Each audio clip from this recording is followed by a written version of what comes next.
Hey guys, so we have an unboxing here of the Samsung Galaxy Note 20 Ultra 5G. Now the Galaxy Note 10 Plus is my favorite Samsung from last year, even more so than the Galaxy Fold. So I'll do a brief hands-on versus it.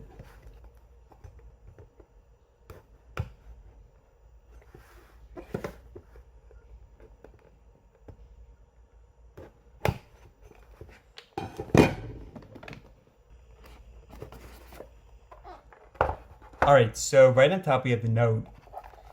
And we actually have this pamphlet right here. This always gets stuck in the case. So this pamphlet is going to be our SIM card ejector. And also some manuals.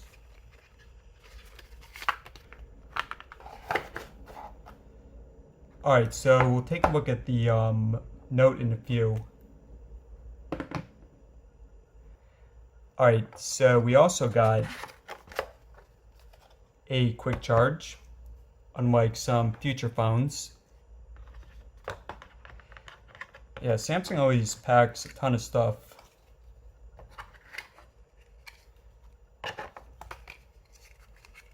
So this is, okay, there's nothing in here. This might just be for for packing it. But yeah, nothing in here.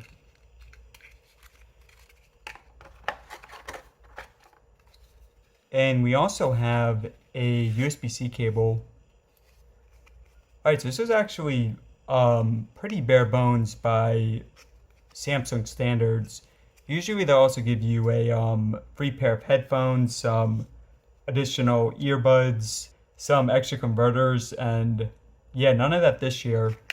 So the trend for Samsung and Apple is pretty clear. Alright guys, so now for the phone.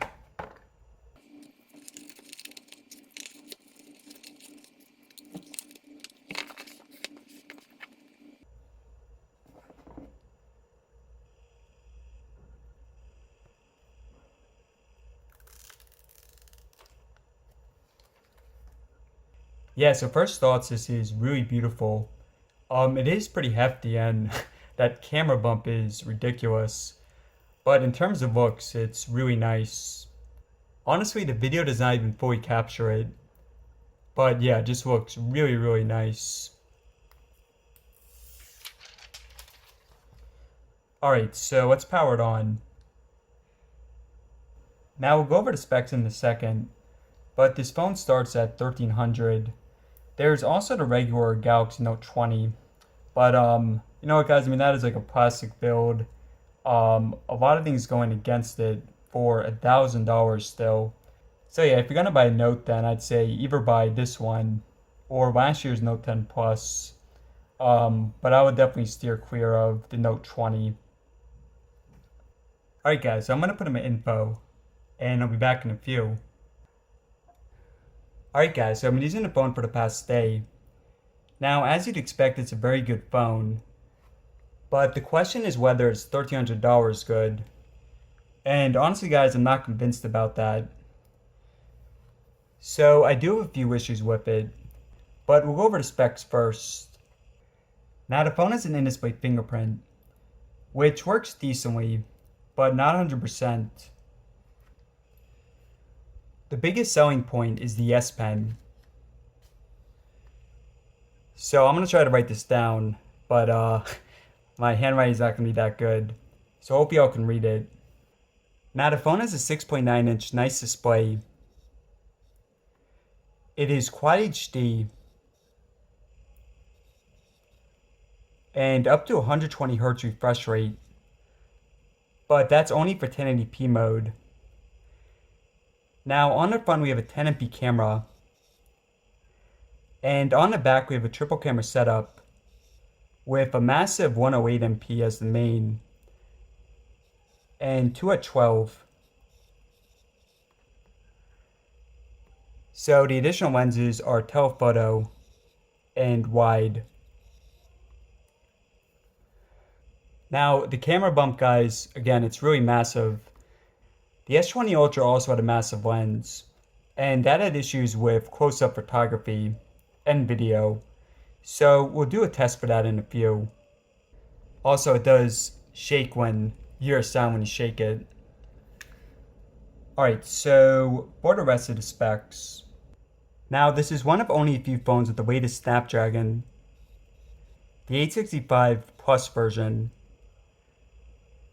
The phone has 12 gigabytes of RAM and either 128, 256, or half a terabyte of storage.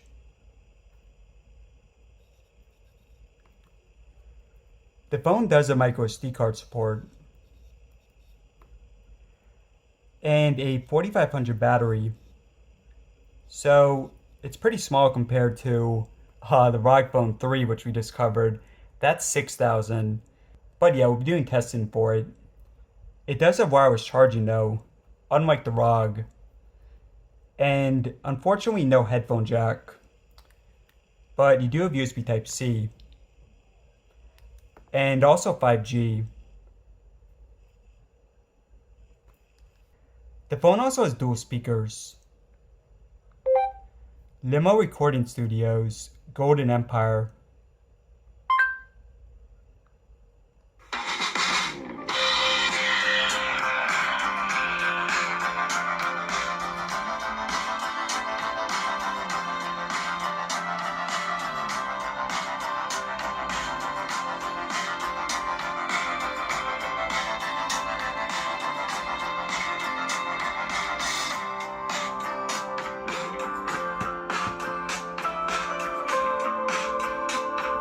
Yeah, so pretty good quality, but not the best.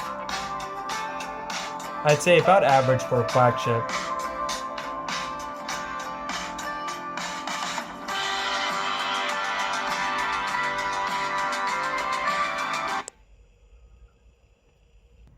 Alright, so let's discuss what I don't like about it. Now, first, there's no headphone jack.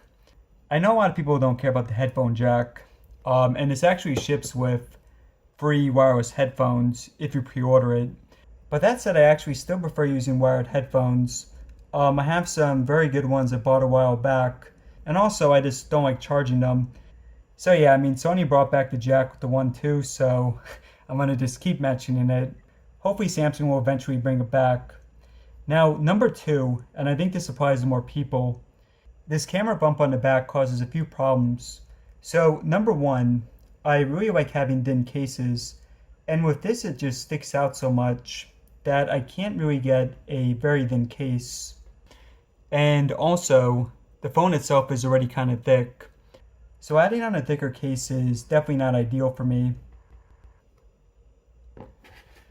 And you know, if you put it down like this, it's just not really gonna work well.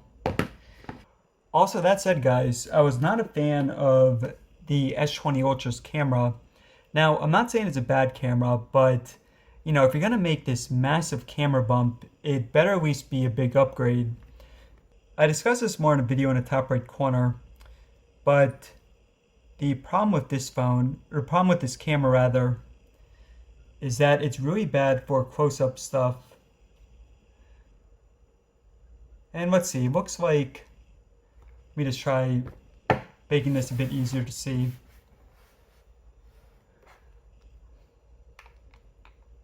I mean, I usually take close-up, yeah, so, I mean, with, looks like it's, you see that, guys? I mean, look at that focus.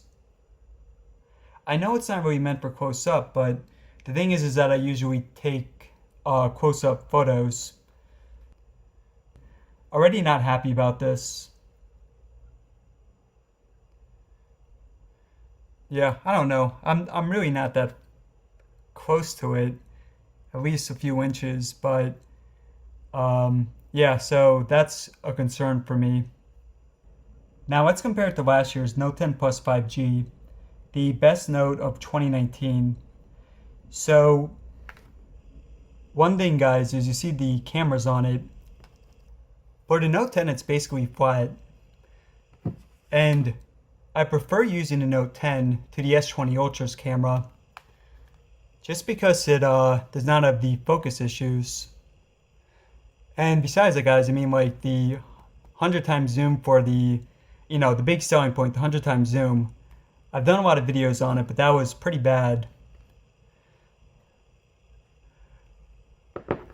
Alright, but in terms of other stuff, this is pretty much a standard upgrade.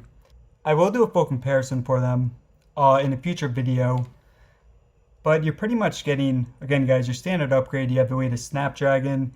You got the latest Snapdragon, you got a slightly larger battery, slightly larger screen, updated cameras, but big difference is the price points. So yeah, the pen's a bit thicker.